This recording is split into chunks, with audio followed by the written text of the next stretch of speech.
po pala sa dala niyong hopya nung hearing na pumunta kayo for PRRD. Kami yung nasa likod niyo po, yung tinawag nilang bastos kasi po Cardema. Ayan. Thank you, ma'am. Nakakain kami. Ako po ay natatakot kumain ng pagkain doon mamaya. Ma'am, mag-iingat po kayo. Nasa teritoryo kayo ng kalaban. Okay Nag-aalala naman po dito, kami ma'am, kasi sila naman sila talaga yung bastos eh. You read Opo, what you okay. talk. Yeah.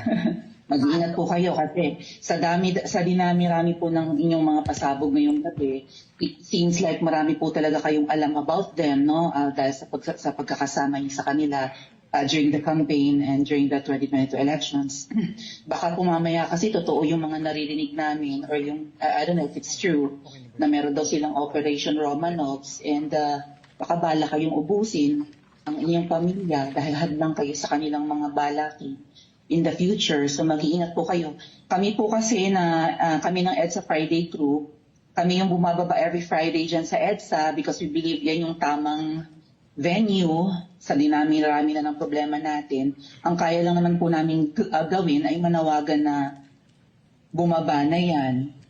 Ano po kaya ang remedy naman ninyong mga nasa posisyon or ng mga kayang labanan itong napakarami na pong ginagawang korupsyon at krimen laban sa taong bayan?